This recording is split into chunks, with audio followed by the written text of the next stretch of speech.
الحمد للہ وکفا وسلام علی عبادہ الذین اصطفیٰ اما بعد۔ اس بات پر یقین رکھنا کہ فرشتے اللہ تعالیٰ کی نوری مخلوق ہیں اور وہ بلا حیل و حجت اس کا ہر حکم بجا لاتے ہیں، ایمان بالملائکہ یعنی فرشتوں پر ایمان کہلاتا ہے۔ ایک مسلمان کے لیے فرشتوں پر ایمان لانا ضروری ہے، کیونکہ فرشتوں پر ایمان رکھنے کا قرآن مجید میں حکم دیا گیا ہے۔ فرشتوں پر ایمان لائے بغیر ایمان کے تقاضے مکمل نہیں ہوتے۔ سورۃ النساء کی آیت نمبر 136، جسے آیت ایمانیات کہا جاتا ہے، اس میں اللہ تعالیٰ کا ارشاد ہے، اے ایمان والو، اللہ پر اور اس کے رسول صلی اللہ علیہ وسلم پر ایمان لاؤ، اور اس کتاب پر جو اس نے اپنے رسول پر نازل فرمائی اور ان کتابوں پر جو اس سے پہلے نازل فرمائیں، اور جو کوئی اللہ کا اور اس کے فرشتوں کا اور اس کی کتابوں کا اور اس کے رسولوں کا اور آخرت کے دن کا انکار کرے تو یقیناً وہ بھٹک کر بہت دور کی گمراہی میں جا پڑا۔ اسلامی تعلیمات کے مطابق فرشتے معصوم عن الخطا یعنی غلطیوں اور گناہوں سے پاک ہوتے ہیں۔ فرشتے ہر وقت اللہ تعالیٰ کی اطاعت اور فرما برداری میں مصروف رہتے ہیں، کبھی بھی اللہ تعالیٰ کی نافرمانی نہیں کرتے۔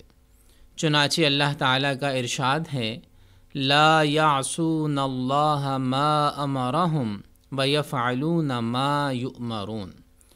وہ نافرمانی نہیں کرتے اللہ کی جس کا وہ انہیں حکم دیتا ہے، اور وہی کرتے ہیں جس کا انہیں حکم دیا جاتا ہے۔ اللہ تعالیٰ نے فرشتوں کو نور سے پیدا کیا ہے، اس لیے انہیں اللہ تعالیٰ کی نوری مخلوق کہا جاتا ہے۔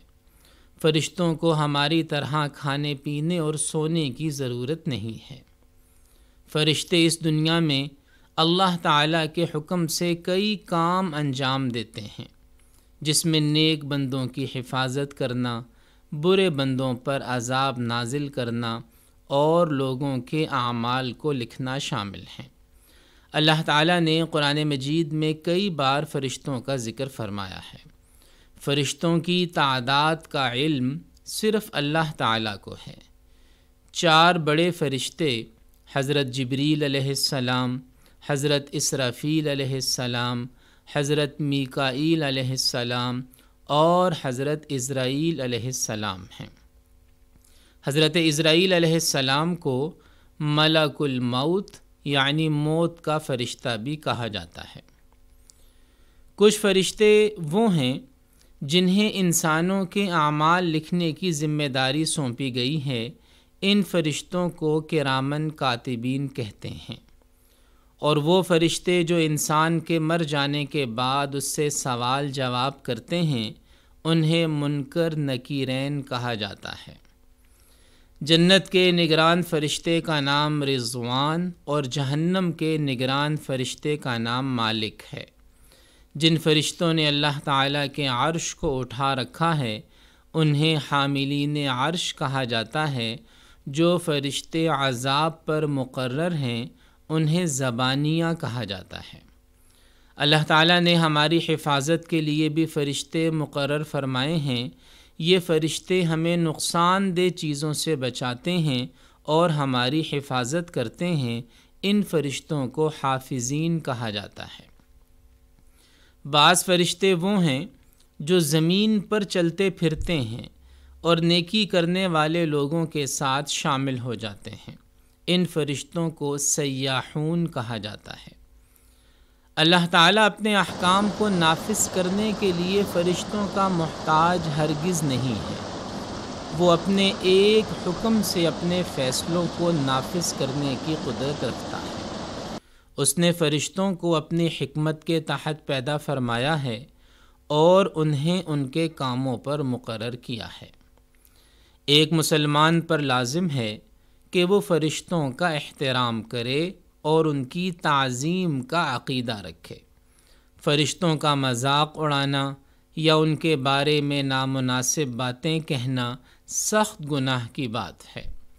اللہ تعالیٰ کی اس نوری مخلوق کے بارے میں زبان سے ہمیشہ اچھی اور مناسب بات ہی نکالنی چاہیے۔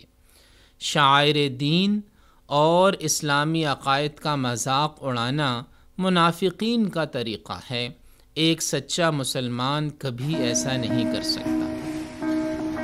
جو لوگ اسلامی شاعر اور مقدس ہستیوں کا مذاق اڑاتے ہیں وہ بہت بڑے گناہ کا ارتکاب کر رہے ہوتے ہیں۔ مسلمان ہونے کے لیے فرشتوں پر ایمان رکھنا ضروری ہے۔ فرشتوں پر ایمان رکھنے کا قرآن مجید میں حکم آیا ہے۔ ہمیں چاہیے کہ ہم بھی ہمیشہ اللہ تعالیٰ کی فرمانبرداری کی کوشش کریں اور اس کے حکم کو مانیں تاکہ ہمیں اللہ کی خوشنودی دنیا اور آخرت میں حاصل ہو سکے۔ اللہ پاک ہم سب کو عمل کی توفیق عطا فرمائے۔ وآخر دعوانا ان الحمد للہ رب العالمین۔